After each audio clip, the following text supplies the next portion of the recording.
நண்பர்களே, தூத்துக்குடி மாவட்டம் எட்டயபுரம் ஆட்டுச்சந்தை நிலவரம் நம்ம ஏற்கனவே சொன்ன மாதிரி தான். எப்போல்லாம் திருவிழா வருதோ அப்போல்லாம் அதோடைய தாக்கம் சந்தைகள்லையும் சரி, வெளியே குட்டி வாங்கி கொடுக்குறவங்களும் சரி, ஆட்டுலையும் சரி, வியாபாரி மத்திலையும் சரி, சம்சாரி மத்திலையும் சரி, ஆடு வளர்ப்பாடும் சரி, கறிக்குட்டியும் சரி, பக்ரீயும் சரி ஒரு பெரிய மாற்றத்தை ஏற்படுத்தும். அந்த வகையில் நம்ம பல வாரங்களாக சொல்லிக்கிட்டு இருந்த மாதிரி உங்களுக்கு பெரிய மாற்றம் இன்னையிலிருந்து ஆரம்பிச்சிருச்சு. ஏன்னா எட்டயபுரம் சந்தையில் பெரும்பாலும் ஒரு 4-5 மாதமாக கறிக்குட்டி நான் கண்ணிலே பார்க்கல. ஆனால் இப்போது இன்றைக்கி என்ன ஆச்சுன்னு சொன்னால் நிறைய கறிக்குட்டி இறக்கியிருந்தாங்க.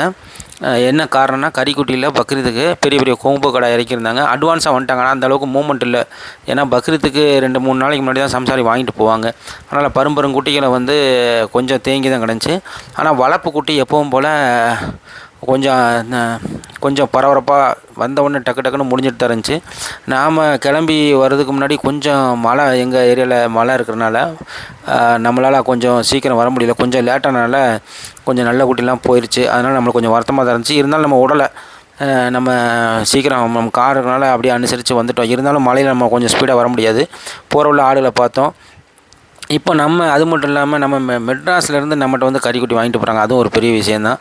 சந்தையுடைய தாக்கம் வந்து கண்டிப்பாக ஒரு பெரிய பண்டிகை வந்துச்சுன்னா அது கண்டிப்பாக இருக்கும். அந்த அடிப்படையில் நம்ம என்ன தான் நம்ம ரஷ் இருந்தாலும் வச்சாலும் எந்த வியாபாரத்தை எப்படி நுணுக்கமாக வாங்கணும் அப்படின்னு தெரியும். இந்த குட்டிகளை தான் நம்ம வந்து சிவகங்கை ராஜேஷ் வந்திருந்தார். அவருக்கு பிடிச்சிருந்த 14 சில்லறை நெல்லி. இது வந்து நம்ம கந்தன் மாமா அவர் பையன் சேதுபதி.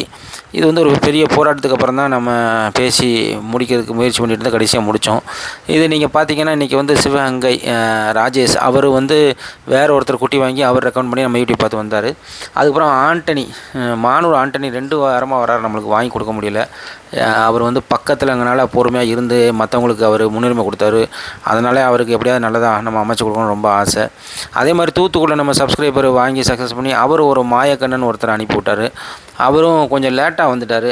நம்ம வந்ததுக்கப்புறம் வந்தார். அவருக்கு வாங்கி கொடுக்க முடியல. அது போக எக்கச்சக்கமாக பேர் வந்திருந்தாங்க. நம்மளால் முடிஞ்ச அளவுக்கு நல்ல குட்டியாக வாங்கி கொடுத்தோம். ரொம்ப பெரிய குட்டியாக நம்ம வாங்கலை. ஒரு 16-17 கிலோவுக்கு மேலே சில பேர் 20 கிலோலாம் கொண்டு வந்தாங்க. அதெல்லாம் வாங்கினா நம்ம வந்து விற்கும்போது விலை கம்மியாயிரும்.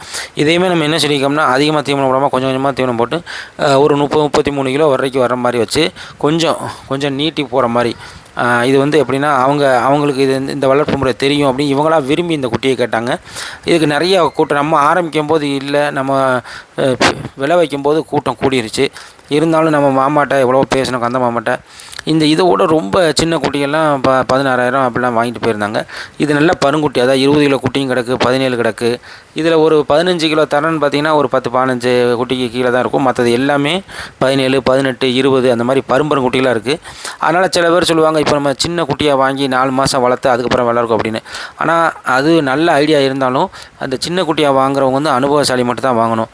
ஏன்னா 10 கிலோ 11 கிலோ வாங்கி 5 மாதம் கழிச்சு வளர்க்கணும் சிறுசாக வாங்குவோம். அது நிறையா இறப்புக்கு அதிகமான வாய்ப்புகள் இருக்குது இப்போ புதுசாக அனுபவம் இல்லாதவங்க.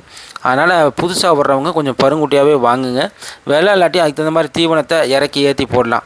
நீங்கள் தீவனத்தை வந்து 3 மாதம் வளர்ப்பு இல்லாமல் ஒரு 4 மாதம் கூட 1 மாதம் போகிற மாதிரி எப்போ விலை இருக்குமோ அதுக்கு தகுந்த மாதிரி நீட்டிச்சு போகிறதுனால தப்பு கிடையாது.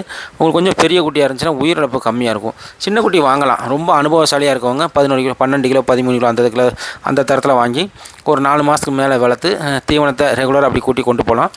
அது மட்டும் இல்லாமல் நம்மகிட்ட கோயம்புத்தூர் டீமு தொண்டாமுத்தூர் சிவசாமி, இப்போ ஜெயக்குமார், பொள்ளாச்சி டீம் அவங்களாம் வந்து நம்மகிட்ட ஒரு 200 குட்டி அந்த டீம் கேட்டிருந்தாங்க. நம்மளும் 2 வாரமாக முயற்சி பண்ணி வந்தவங்களுக்கு வாங்கி கொடுக்க முடியல. நம்ம வெளியே தான் பார்த்துட்ருக்கோம். அவங்களுக்கும் வாங்கி கொடுக்கணும். தியாகராஜ், அப்புறம் நம்ம பண்ண பக்கத்தில் கார்த்தி அவர் கேட்டிருக்காரு. நம்ம பக்கத்து பண்ண நம்ம கணேஷ், நம்ம ரெகுலர் ஃபாலோவர் அவர் கேட்டிருக்காரு. அவங்க 2 வாரம் நேற்று வாரம் நம்ம தான் சந்தை நிலவரத்தை வர வேண்டாம் அப்படின்னு சொல்லிட்டோம். இந்த குட்டியவே நம்ம வந்து இப்போ எவ்வளோ கூட்டம் நிற்க பாருங்கள். நம்ம கரெக்டாக ஒரு 2 மணி நேரம் இருந்து எந்த குட்டியும் அமையன்னு சொல்லி கரெக்டாக ஃபோன் போட்டு எல்லாம் பேசி அவங்க வரும்போது நம்ம முதல்ல போய் நின்றுட்டோம். தம்பி நம்மகிட்ட சொல்லியிருந்தான் சேதுபதி வந்து இறங்கியாச்சு. அது வரைக்கும் யாரும் இல்லை. நம்ம வந்தவொடனே கூட 10-20 பேர் எப்பவும் சுற்றி விலையை கூட்டுறதுக்குன்னே ஒரு 10 பேர் வந்துருந்தாங்க. அவங்க வாங்க வராங்களா வேடிக்கை பார்க்க வராங்களான்னு நம்மளுக்கு ஒன்றும் தெரிய மாட்டேங்கி. ஆனால் நம்ம கூட்டத்தெல்லாம் பார்க்க மாட்டோம். நம்ம குட்டியை பார்ப்போம். குட்டியை பார்த்து எப்படி முடிக்கலாம், ஏதாவது வந்து நோய் இருக்கா எல்லாத்தையும் பார்த்து தான் நம்ம அப்பாட்ட பேசினா பெரும்பாலும் வந்து கொஞ்சம் வந்து அனுபவசாலி வந்து அவ்வளோ சீக்கிரம் விட்டு கொடுக்க மாட்டாங்க. முடிஞ்ச அளவுக்கு லாபம் பார்க்க தான் பார்ப்பாங்க. ஏன்னா அது வியாபாரம். அது நம்மளும் எப்படியும் நம்ம எந்தளவுக்கு குறைச்சி வாங்க நினைக்குமோ அந்தளவுக்கு வியாபாரி வந்து எந்தளவுக்கு அதிக விலைக்கு விற்கணும். இது வியாபாரம், இது தப்பு கிடையாது. அப்போ நம்ம என்ன செஞ்சோம்னா, தம்பி சேதுபதிகிட்ட தான் நம்ம அப்பாட்ட பேசி முடியணும்னா தம்பி சேதுபதிகிட்ட நம்ம போயிடுவோம். போய் தான் எப்போவும் நம்ம அனுசரித்து தம்பிகிட்ட பேச, அப்பாட்ட பேச. எப்போவுமே சந்தையில் பார்த்திங்கன்னா உங்களுக்கு எல்லாருமே அப்பா பையனும் வருவாங்க. ஏன்னா தொழில் வந்து ரொம்ப நல்ல தொழில் தான். உங்களுக்கு வந்து 2 பேருமே வந்து நல்லா இதில் ரொம்ப திறமைசாலி. போன வரவே இவங்கள்ட்ட வாங்கி கொடுத்துருக்கோம். நம்ம நிறைய அவங்கள்ட்ட குட்டி வாங்கி நல்லா சக்ஸஸ் ஆகிருக்கோம். அதனால் நம்மளுக்கு தெரியும் இவங்கள்ட்ட வாங்கினா இவங்க எந்த ஆட்டில் வாங்குவாங்க, எப்படி இருக்கும் அப்படின்னு சொல்லி. ராஜேஷ் வந்து அவங்க முடிச்சு கொடுக்க சொன்ன விலையிலேருந்தே நம்ம கம்மியாக தான் முடிச்சு கொடுத்தோம். ரொம்ப சின்ன சின்ன குட்டிகள்லாம் நல்ல விலைக்கு தான் போயிருந்துச்சு. இது நல்ல அருமையான குட்டி. அதாவது இறங்குனோடனே நம்ம யாரையும் விலை வைக்க விடலை. ஏன்னா யாராவது விலை குண்டக்க மண்டக்க வச்சுட்டாங்கன்னா அதுக்கப்புறம் நம்ம பேச முடியாது. இதில் இன்னும் இடையிலையும் சிக்கல் வந்துச்சு. தரகர்லாம் விலை வச்சுட்டு போயிட்டாங்க. ஆனால் என்ன பிரச்சனைனா, கொடுக்கல் வாங்கல அவங்க முன்ன பின்ன அதில் வந்து உத்தரவாதம் இல்லை. ஆனால் நம்மகிட்ட கொடுக்கல் வாங்கல எந்த பிரச்சனையும் இருக்கிறதுனால நமக்கு ஜோடிக்கு 500 1000 குறைச்சாலும் கொடுத்துருவாங்க. ஏன்னா வந்து அந்த விலை வேறு, நம்ம வைக்கிற விலை வேறு. அது ஒரு பிஸ்னஸ் எத்திக்ஸ்னு சொல்லுவாங்க. அது நம்ம வியாபாரிக்குள்ளே நிறைய இருக்குது. ஏன்னா இன்றைக்கி 100 200 கம்மியாக கொடுத்தா நாளைக்கு நம்மகிட்ட சம்பாதிச்சுக்குவாங்க. கறிக்குட்டி எல்லாமே இந்த ஆட்டில் உள்ள கிடாவை, ஆட்டில் பல்லு போட்டது இதெல்லாம் வந்து நிறைய இறக்கிட்டாங்க. பார்த்திங்கன்னா எட்டயபுரம் போட்டு, மோளக்கடா, மயிலம்பாடி அப்படின்னு சொல்லி எக்கச்சக்கமாக ஒரு 400 500க்கு மேலே நிறைய இறக்கிட்டாங்க. அதனால் வளர்ப்பு குட்டி நிப்பாட்டுறதுக்கு இடம் இல்லை. நேற்று வண்டி எக்கச்சக்கமாக உள்ளே இருந்தாலும் உள்ளேயும் போக முடியல, வர முடியல. ஒரே கசகசன்னு தான் இருந்துச்சு. யாரும் வியாபாரிகிட்ட பேசுகிறதோ வைக்கிறதோ அந்தளவுக்கு நிற்கிறது கூட இடம் இல்லை. இனி வரக்கூடிய அடுத்த வாரம் வந்து அதிகமான கறிக்குட்டி வரும். ஆனால் இந்த வாரம் வந்து பக்ரீதுக்கு குட்டி அந்தளவுக்கு இழுப்பு இல்லை. ஏன்னா வந்தால் வியாபாரம் தான் வாங்குவாங்க. இவ்வளோ பெரிய கடாவை வியாபாரி போய் வாங்கிட்டு இப்போ போய் திருப்பி சேல்ஸ் பண்ணுறது கஷ்டம். குறுகிய காலம் இருக்குது. அப்புறம் சம்சாரி வந்தாங்கன்னா 2 3 தான் வாங்கிட்டு போவாங்க. அவங்க பெரும்பாலும் வீட்டில் வச்சு பராமரிக்க மாட்டாங்க. எல்லோரும் வந்து கொஞ்சம் பிஸியாக இருக்கனால வளர்க்க மாட்டாங்க. இது அடுத்த வருஷம் பக்ரீதுக்கு வேணால் தகுந்த சராசரியாக 22 23 கிலோ இருக்கிற குட்டி தான். இதையும் வாங்குறது கூட ஆள் வரல. ஏன்னா இப்போ எல்லாரோடைய பண்ணையிலையும் குட்டிகள் இருக்குது. அடுத்த வாரம் நிறையா எதிர்பார்ப்பு இருக்குது. அடுத்த வாரம் சந்தை வந்து கொஞ்சம் சூடாக தான் இருக்கும். பக்ரீத்தோட நேரத்தில் அந்த இடப்பட்ட ஒரு 2 வாரம் கொஞ்சம் ஃப்ரீயாக இருக்குமே தவிர, பக்ரீத்து முடிஞ்சு அடுத்த 1 வாரம் 2 வாரத்தில் ரொம்ப சூடாக இருந்துச்சு சந்தை. ஏன்னா கிட்டத்தட்ட எனக்கு தெரிஞ்ச ஆயிரக்கணக்கான பண்ணைகள் தமிழ்நாட்டில் இருக்குது. அத்தனை பேரும் மொத்தமாக வருவாங்க. நீங்கள் இடப்பட்ட காலத்தில் யார் முந்திரிங்களோ அவங்க கொஞ்சம் நல்ல குட்டியாக வாங்கிக்கலாம். அது எட்டயபுரம் பொட்டாக இருந்தாலும் சரி, உங்களுக்கு மயிலம்பாடியாக இருந்தாலும் சரி. ஏன்னா மயிலம்பாடியவே எடுத்து 1 வருஷம் வளர்க்குறதுக்கெலாம் நார்த்து உங்கள் வட மாவட்டங்களில் நிறைய பேர் வர்றாங்க. நேற்று அதே மாதிரி வளர்ப்பு குட்டியை கொண்டு வந்தாங்கன்னு சொன்னால் எல்லாமே வந்து ரொம்ப கொஞ்சம் பெரிய சைஸாக, அதாவது எப்படின்னா 20 கிலோ தரத்தில் எல்லோரும் கொண்டு வர ஆரம்பிச்சிட்டாங்க. இப்போ 20 கிலோ தரத்தில் வாங்கினா நம்ம இந்த நேரத்தில் வாங்கினா ஜெயிக்க முடியாது. ஒரு 16 17 அதுதான் அதிகபட்சம். நீங்கள் 20 கிலோ வாங்கினோம்னா டக்குன்னு உண்டாயிரும். நம்ம பக்கத்து முடிச்சோன்னா கொஞ்சம் லேட்டு கொஞ்சம் கம்மியாகிறதுக்கு அதிகமான வாய்ப்புகள் இருக்குது. ஏன்னா இப்போ இந்த மாதம் பக்ரீத்தோட இந்த மாதத்தில் விற்றவங்க அதிகமான லாபம் பார்த்துருப்பாங்க. கண்டிப்பாக ஒரு குட்டிக்கு குறைஞ்சது மாதம் 1000 ரூபா. 100 குட்டி வச்சுக்காங்கன்னா கண்டிப்பாக 1 லட்ச ரூபா. நான் சொல்கிறது வந்து எக்ஸ்பர்ட்டு, அதாவது இந்த தொழிலை ரெகுலராக பண்ணிகிட்ருக்கவங்க. அவங்க கண்டிப்பாக ஒரு 100 குட்டி வச்சா 1 லட்ச ரூபா தாராளமாக பார்க்குறாங்க. அதுக்கு மேலேயும் பார்த்தவங்க இருக்காங்க. இதில் வந்து ஊடால ஒன்றும் தெரியாதவங்க வந்து கமெண்ட் போடுவாங்க. அதெல்லாம் எனக்கே 200 300 கிடைப்பாங்க. அதெல்லாம் அவங்களுடைய இயலாமை.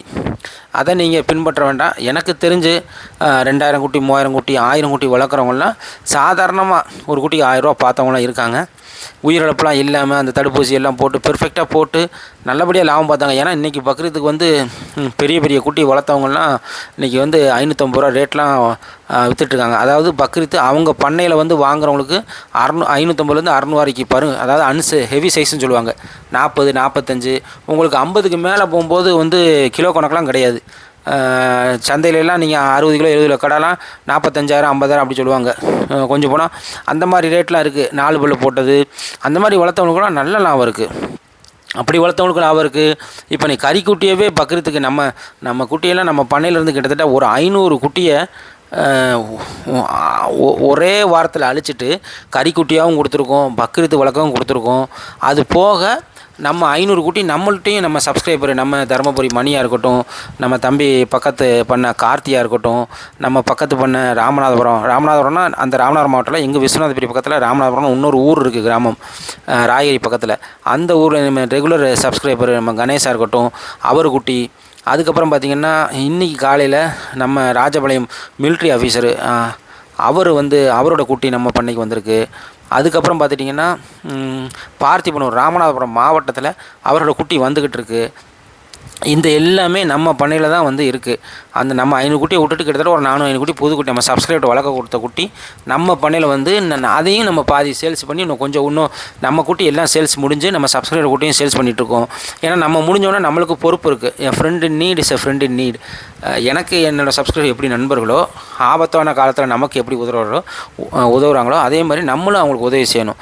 நம்மளை வச்சு அவங்கள வச்சு நம்ம 2 கை தட்டினா ஓசை வரும் பார்த்திங்களா, அந்த மாதிரி எனக்கு எந்தளவுக்கு சப்ஸ்கிரைப் முக்கியமோ அந்தளவுக்கு சப்ஸ்கிரைபர் நானும் முக்கியம். நாங்கள் எல்லாம் அதாவது நம்பிக்கையின் அடிப்படையில் லட்சக்கணக்கில் கோடிக்கணக்கில் பிஸ்னஸ் பண்ணுறோம். அவங்களுக்கு ரொம்ப சேஃபாக இருக்குது. வந்த எல்லாத்துக்குமே நம்ம ரெடி கேஷ் கொடுக்குறோம். அவங்களும் நம்மளுக்கு கேஷை கரெக்டாக கொடுக்குறாங்க. மெட்ராஸிலேருந்து தேடிலாம் நம்மளை வர்றாங்க. அதாவது நீங்கள் மெட்ராஸு விழுப்புரத்துலேருந்து தாண்டி நம்மளை நீங்கள் பார்க்க வர்றதா இருந்தால் உங்களுக்கு எத்தனை பண்ணையில் 100கணக்கான பண்ணையில் தாண்டி தான் நம்ம வர்றீங்க. அப்போ இத்தனை பண்ணையிலையும் தாண்டி நம்மகிட்ட ஏன் வர்றாங்க? ஒரு அன்பு, ஒரு நம்பிக்கை. நம்மகிட்ட கொடுத்தா முதலுக்கு மோசம் போகாது அப்படிங்கிற ஒரு நம்பிக்கை இருக்குது. அது நமக்கு ஒரு பெரிய ஒரு பொறுப்பையும் ஒரு பயத்தையும் இனி நல்லா பண்ணணும் அப்படிங்கிற ஒரு நம்பிக்கையையும் நம்மளுக்கு கண்டிப்பாக கொடுக்குது. உண்மையிலேயே நான் சொல்கிறேன், இந்த ஆடுகளங்கிறது ஒரு தனி மனிதனோட சம்மந்தப்பட்டது மட்டும் கிடையாது. நம்ம பண்ணையில் வேலை பார்க்குறவங்க, வியாபாரிகள், சம்சாரிகள், சப்ஸ்கிரைபர்ஸு, இந்த மாதிரி எல்லாருமே நமக்காக உழைக்கிற டிரைவர்ஸு, நமக்கு குட்டியை தூக்கிட்டு போகிற கூலி தொழிலாளிகள் எல்லாருமே கஷ்டப்பட்டு தான் இப்போ நம்ம பார்க்குறோம். நம்மலாம் நேற்று ராஜபாளையம் அருண் கூப்பிட்டு தான் சொல்லி போயிருந்தோம். நைட்டு மழை பெஞ்சு குட்டி கிட்டத்தட்ட ஒரு 1/2 கிலோமீட்டருக்கு இருட்டாயிருச்சு. நம்மளால் போக முடியல. குட்டியை சுமந்து தான் கொண்டு வந்தாங்க. நம்ம ஆளை கொண்டு போய் சுமந்து கொண்டு வந்தோம். இது அத்தனை குட்டியும் நம்ம வாங்கலை. அவங்க அன்பு தொலைனால நம்ம கொடுத்தா நம்மகிட்ட தான் கொடுப்போங்கிற மாதிரி கொடுத்தாங்க. நிறையா பக்ரீத்து குட்டியும் எடுத்திருந்தோம், கறி குட்டியும் எடுத்திருந்தோம். நமக்கு இப்போ ஈஸியாக நம்ம அழிக்க முடியுது. ஏன்னா காரணம் என்னென்னா, அவங்க இப்போ நல்ல சந்தை ரேட்டு நல்லா இருக்குது. அதனால் நம்ம தைரியமாக எடுத்து நம்மளால் அழிக்க முடியுது. ஆனால் வரக்கூடிய காலங்களில் இது பெரிய சேலஞ்சு தான். ஏன்னா ஒரு பண்டிகை பக்ரீத்துன்னு முடிகிறது ஒரு பெரிய ஒரு மாற்றம் வரும். ஆனால் மாற்றத்தை அந்த மாதிரி நம்ம சேனலில் நீங்கள் எப்படி குட்டி வாங்கணும், அதை எப்படி வளர்த்து எந்த நேரத்தை விற்கணும் அப்படிங்கிறது தெளிவாக சொல்லுவோம். நம்ம கிளாஸுக்கு நிறைய பேர் வந்திருந்தாங்க. அது யூடியூப்லேயும் ஃபேஸ்புக்லேயும் போட்டிருந்தோம். அதாவது ஒரே நல்ல 250,000 2.5 லட்சம் பேர்லாம் பார்த்துட்டாங்க ஃபேஸ்புக்கில் போட்டதெல்லாம். அதாவது ரொம்ப வரவேற்பு அதிகமாக இருக்குது. கிளாஸ் நம்ம 50 பேர் இல்லை 100 பேருக்குள்ளே தான் நம்மளால் புக் பண்ண முடியும். அதுக்கு மேலே போனால் அவங்களுக்கு சாப்பாடு, அவங்களுக்கு இருக்க ஷேரு, அப்புறம் நம்ம அவங்கள பராமரிக்கிறது, அவங்கள போய் போக்குவரத்து அவங்கள அனுசரித்து கொடுக்குறது, இதெல்லாம் முடியாது. நமக்கு அதிகப்படியாக 100 தான். அப்போ பெரும்பாலானவர் புக் பண்ணிட்டாங்க. அடுத்த மாதம் ஜூன் 7ஆம் தேதி இன்னும் ஒரு 10 20 தான் இருக்குது. அவங்க மட்டும் வாட்ஸ்அப்பில் என்ன மெசேஜ் போட்டிங்கன்னா நம்ம கன்ஃபார்ம் பண்ணிடுவோம். அதுக்கப்புறம் நம்ம ஸ்டாப் பண்ணிடுவோம். ஏன்னா ஆல்மோஸ்ட் புக் ஆகிடுச்சு. இந்த இந்த நம்ம நடத்தின ஆடு வளர்ப்பு பயிற்சி முகாம் எல்லாத்துக்கும் ரொம்ப பிரயோஜனமாக இருந்துச்சு. எல்லோரும் ரொம்ப சந்தோஷப்பட்டாங்க. எல்லாருக்கும் ஒரு புதிய நம்பிக்கை இந்த ஆடுகளை வகுப்பு பயிற்சி கொடுத்துருக்குன்னா அது எந்த சந்தேகம் கிடையாது. தம்பி பசும்பொன் நம்மளை கூப்பிட்டு நம்ம ரொம்ப நேரமாக பேசணும். நம்ம மானூர் ஆண்டனிக்கு எப்படியாவது பேசி முடிச்சலாம் நம்ம முயற்சி பண்ணிகிட்டு இருந்தோம். ஆனால் என்னென்னா, இது மாதிரி யாராவது விலை வச்சுட்டாங்க 14 சொல்லி. நம்ம 13 வரைக்கும் தான் பேசணும். 13 வரைக்கும் கேட்டு பார்த்தோம். குட்டிலாம் நல்லா பருங்குட்டி தான். ஒரு 4-5 குட்டி கொஞ்சம் ரொம்ப உடச்சலாக இருந்துச்சு. அதையும் கழிச்சு கேட்டோம். ஒரு 2 வேணால் கழிச்சுக்கோங்கண்ணா. குட்டி 14 விலை வச்சுட்டாங்கன்னாங்க. ஆனால் அதுக்கு தகுந்த விலை தான் 14. இந்த இதோட சின்ன குட்டிலாம் 14 விலை போனாங்க. ஆனால் தம்பி நம்ம எப்போ கொஞ்சம் அனுசரித்து தருவான். நம்ம 13 கேட்டு 300 கேட்டு 400 500 வரைக்கும் கேட்டோம். நமக்கு அமையலை. எனக்கும் அந்தளவுக்கு திருப்தி இல்லை. குட்டி உங்களுக்கு வீடியோ பார்க்க நல்லா இருந்தாலும் கொஞ்சம் முடிதல் குட்டி ஒரு நாள், அதனால் நம்மளுக்கு கொஞ்சம் ஒப்பலை. அதனால் மானூர் ஆண்டனி இந்த வாரமும் அவருக்கு வாங்கலை. நம்ம கேட்டிருந்தா இன்னும் கொஞ்சம் அழுத்தி கேட்டுதான் கொடுத்துருப்பான். ஆனால் எனக்கு கொஞ்சம் குட்டி பிடிக்கல. ஒரு 4-5 குட்டி நமக்கு திருப்தி இல்லை. அதை அவன் கழிக்கலன்ட்டான். அதனால் இன்னும் நம்ம அப்பா பையன் 2 பேர்கிட்டையும் பேசணும். ஆனால் வாங்கிட்டாங்க. வேறு ஆள் முடிச்சிட்டாங்க. 14 முடிச்சிட்டாங்க. தம்பி எல்லாத்தையுமே காட்டினேன். எல்லா குட்டியும் காட்டினா குட்டிலாம் நல்லா தான் இருக்குது, பிரச்சனை இல்லை. ஒரு 4 குட்டி தரம் கொஞ்சம் கம்மியானதும். ஆனால் பெரிய குட்டி நிறையா கிடக்கு. எல்லாமே பெரிய குட்டி தான். இதனால் நம்மளுக்கு தீரல. அதுக்கப்புறம் 14 வேறு ஆள் முடிச்சிட்டாங்க. ஏன்னா 14 இதுக்கு நமக்கு ஆகாது. நமக்கு இப்போ நம்ம 13,300 இல்லை ஒரு 800 வரைக்கும் வாங்கலாம்னு நினச்சோம். அதுக்கப்புறமா நம்ம நிறையா பேர் கேட்டிருக்காங்க. எல்லாத்துக்கும் நம்ம இனிமேல் வரக்கூடிய காலங்களில் நம்ம எப்போவுமே அதான் ஆடுகளம் எப்போவுமே எப்படின்னா சந்தையிலே தான் வாங்கணும்னு அவசியம் இல்லை. சந்தையில் எப்போ அமையுதோ அப்போ கண்டிப்பாக சந்தையில் வாங்கி கொடுப்போம். இப்போ நீங்கள் அடுத்த வாரம்னா நம்ம எல்லாத்துக்குமே நம்ம நல்ல ப்ரீடு வரும். சந்தையை பொறுத்தளவுக்கு நம்ம ஆப்ஷன் இருக்கும். இந்த குட்டி வாங்கலாமா, அந்த குட்டி வாங்கலாமா, சின்ன குட்டி வாங்கலாமா, நடுத்தர குட்டி வாங்கலாமா, இல்லை பெரிய குட்டி வாங்கலாமா, நம்ம உங்களுக்கு பிடிச்ச மாதிரி அதுக்கு தகுந்த மாதிரி விலையை கொடுத்து நம்ம நிர்ணயிச்சுக்கலாம். இனி வரக்கூடிய காலங்களில் நம்ம வந்து சந்தையிலையும் பிடிப்போம், வெளியே பிடிப்போம், பண்ணையில் கொடுக்குறோம், மாற்றி கொடுப்போம். ஏன்னா இது வந்து டிமாண்டான காலமாயிருச்சு. இப்போ நம்ம சந்தையிலலாம் நம்ம மாதிரி போட்டி போட்டு சண்டை போட்டுலாம் வியாபாரிட்ட நம்ம பேசிகிட்டு இருக்க முடியாது. போங்க அவன் வேலையை பார்த்துட்டு போங்க, அவன் கூட 1000 ரூபா கேட்குறான்னு சொல்லி நேற்று அப்படி தான் நடந்துச்சு. அப்போது சந்தையில் நம்ம வந்து ஒரு 4-5 வியாபாரி இருப்பாங்க. நம்ம அழுத்தி கொடுக்கும்போது நம்மளுக்கு கொஞ்சம் அனுசரித்து தருவாங்க. அதே மாதிரி எல்லா வியாபாரி, ஏன்னா வியாபாரி இந்த காலத்தில் இப்போ சம்பாதிச்சா தான் உண்டு. அதே மாதிரி நம்ம பண்ணையில் நமக்கு கொடுத்த நம்ம சப்ஸ்கிரைபர் நம்ம கொடுத்த குட்டிகளையும் நல்லபடியாக விற்றுட்ருக்குறோம். நம்ம பண்ணையில் பக்ரீத் குட்டி எல்லாமே விற்று நம்ம சப்ஸ்கிரைபர் குட்டியும் விற்று முடிக்க போகிறோம். எல்லாருமே உங்களுடைய ஆதரவு இருக்குது. நீங்கள் நல்லா இருக்கணும்னு 4 பேர் நினைக்கிறீங்க. அதனால தான் ஆடுகளம். இந்த குட்டி பாருங்கள், எல்லாமே வந்து அந்த கடிக்குட்டி மாதிரி இருக்குது பாருங்கள். அதோட முதுகு வந்து டாப்பு அந்த வண்டியை தொடுது பாருங்கள். இப்போ எதுவுமே இதில் கார் குட்டி எதுவும் கிடையாது. கிட்டத்தட்ட கறிக்குட்டி மாதிரி தான் இருக்குது. நீங்கள் போய் நல்லா வளர்த்து அதுக்கு கொஞ்சம் கொஞ்சமாக தீவனம் போட்டு அது ஏற்றினாலே உங்களுக்கு விலை கொஞ்சம் குறைஞ்சாலும் நீங்கள் நல்ல இடம் இருந்துச்சுன்னா அது உங்களை காப்பாற்றி கொடுத்துரும். ஏன்னா சேலத்துலலாம் 350 ரூபாய்க்கு விற்றதெல்லாம் எனக்கு தெரியும். அப்படியும் லாபம் பார்த்து இருக்காங்க. நீங்கள் 400 ரூபாய்க்கு மேலே போனாலே கணிசமாக போயிடும். இது பூராமே சப்ஸ்கிரைபர் ஒரு குட்டி தான். கிட்டத்தட்ட ஒரு 7-8 சப்ஸ்கிரைபர் ஒரு குட்டி அத்தனையும் நம்ம பண்ணையில் வந்து இறக்கியிருக்கோம். ஒருத்தர் போட்டிருக்காரு, நம்ம முத்திரமேரூர் டிஎம்ஆர் போட்டு தான் வளர்த்துருக்காங்க. 21-22 கிலோட வரல. நம்ம வாங்கிட்டு வந்து தான் தேத்தி தான் நம்ம விற்கணும். அது அடுத்த பேட்சில் இருக்கிறது வந்து மணி தருமபுரி மணி. அதுக்கு அடுத்து இருக்கிறது கார்த்தி. அதுக்கு அடுத்த பேட்ச் இருக்கிறது வந்து ராஜபாளையம் அருண். அதுக்கப்புறம் இருக்கிறது வந்து நம்ம கணேஷ். இந்த மாதிரி எக்கச்சக்கமான அதுக்கப்புறம் பார்த்திபனூர் நம்ம தீனதயாள் போலீஸ் ஆஃபீஸரோட வருது. நீங்கள் சேனல் லைக் பண்ணுங்கள், ஷேர் பண்ணுங்கள், சப்ஸ்கிரைப் பண்ணுங்கள். நன்றி.